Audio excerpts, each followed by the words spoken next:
Meu nome é Luana Sotero, sou guia de turismo e hoje eu vou contar um pouquinho para vocês sobre a independência do Brasil. Amanhã, 7 de setembro, comemoramos 198 anos da independência. E para falar disso, do nascimento da nossa nação, eu queria contar um pouquinho sobre os personagens que fizeram dela o que ela é hoje e que foi quem fundou as bases do país que a gente tem. Vamos começar hoje com Pedro de Alcântara, Antônio e vou ter que ler, porque é um nome enorme. Pedro de Alcântara, Francisco Antônio, João Carlos, Xavier, de Paula, Miguel, Rafael, Joaquim, José, Gonzaga, Pascoal, Cipriano, Serafim de Bragança e Bourbon. Ufa! Enfim, nome de príncipe, né? Como todos na Casa de Bragança, todos têm um nome enorme. E todos têm os nomes que são dos seus santos protetores, anjos e arcanjos. Mas hoje, para simplificar, eu vou chamar ele de Pedro, Pedrão ou até Dom Pedro, quem viria a ser o nosso Dom Pedro I.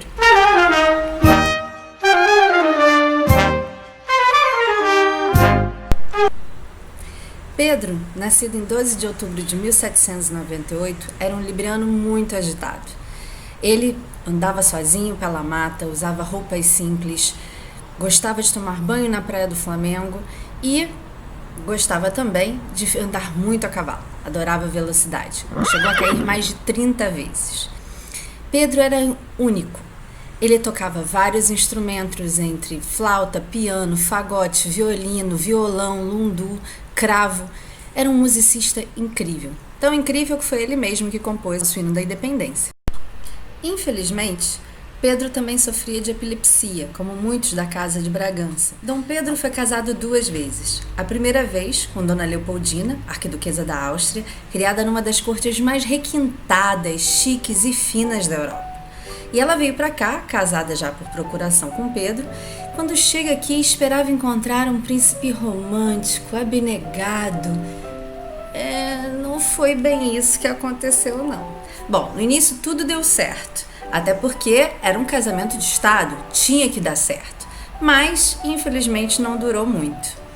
Pedro teve várias amantes, mas sem dúvida a mais importante foi Dona Domitila de Castro Canto e Melo.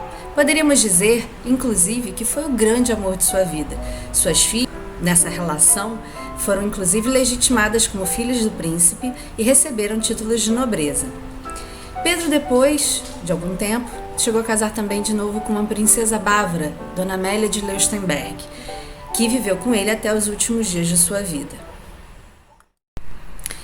Podemos dizer que o processo da independência do Brasil se inicia com a formação das Cortes Gerais em Lisboa e a pressão política que elas começam a exercer no rei Dom João VI, que estava no Rio de Janeiro, para retornar a Portugal. Ele não queria de jeito nenhum. Primeiro porque ele realmente gostava do Rio de Janeiro, que não é difícil, né? Ele andava muito pela cidade, gostava de passear pelo Horto Real, debaixo das suas amadas guapebas, como ele se refere em alguns textos. Enfim, Dom João não queria voltar, mas não teve jeito. Ele enrolou, enganou, se fez de bobo, mas teve que voltar a Portugal. E com isso ele foi imposta uma Constituição, que ele foi obrigado a jurar. A partir daí, pode-se dizer que se inicia o processo de independência brasileira, que as cortes começam a pressionar politicamente e economicamente para que o Brasil deixe seu status de Reino Unido. Em 1822, o ano já começa agitado. A Junta Comercial em São Paulo, junto com políticos e políticos aqui do Rio de Janeiro, se juntam para um grande abaixo-assinado, pressionando Pedro para tomar uma decisão e ficar no Brasil. De lá de Lisboa vinham várias cartas, várias decisões das cortes imperiais, decidindo que Pedro deveria retornar imediatamente. Mas, enfim, todo mundo sabia que isso não ia acontecer. Finalmente, em 9 de janeiro de 1822, Pedro, com toda a pressão que havia, diz: "Se é para bem de todos e felicidade geral da nação, estou pronto. Diga ao povo que eu fico." Tudo bem, as palavras não foram exatamente essas foram as publicadas, mas a gente sabe que na hora sempre tem muita emoção. Enfim, Pedro, a partir daquele momento, sela o que seria a construção real da independência brasileira.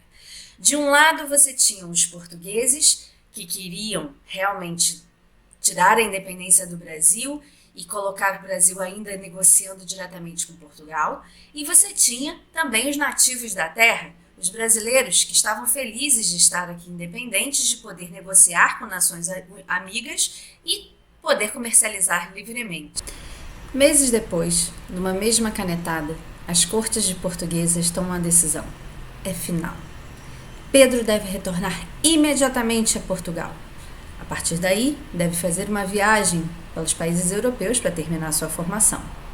O Brasil seria fragmentado em pequenas províncias e toda a parte dos tribunais e serviços públicos seriam fechados e trabalhados diretamente via Portugal, que significava que juízes, escreventes, advogados, todos seriam demitidos. Toda a burocracia estatal terminaria.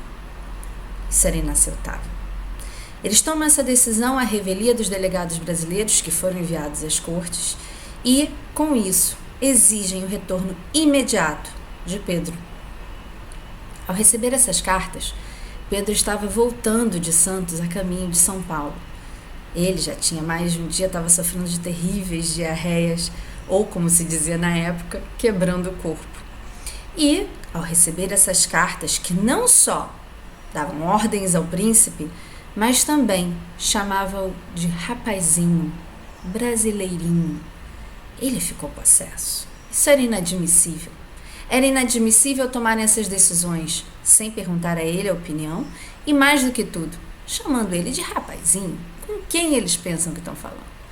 Pedro, imediatamente, em seu acesso de fúria, sobe em seu cavalo, uma mula, mas sobe em seu cavalo, ergue a espada e diz: brasileiros, de hoje em diante, nosso lema será independência ou morte. E é assim que se declara a independência brasileira. Bom, todo mundo diz que nas margens do Ipiranga era um riacho. Ele não estava naquele cavalo lindo, estava numa mula, mas enfim, vale a intenção, certo? Então foi em 7 de setembro que a nossa independência foi declarada. Curiosa a figura de Pedro I. Um liberal que se torna um absolutista, um dinasta que renuncia a 2 tronos, um pai amoroso, marido infiel. Sem dúvida, Pedro era um homem diferente, era um homem fora do seu tempo. E é dele tudo o que temos hoje. Afinal, se não fosse Pedro, nós não teríamos nossa independência. Pedro I, sem dúvida, é um dos personagens mais importantes, mais marcantes da história brasileira. Espero que vocês tenham gostado. Deixo as referências no final do vídeo e até a próxima!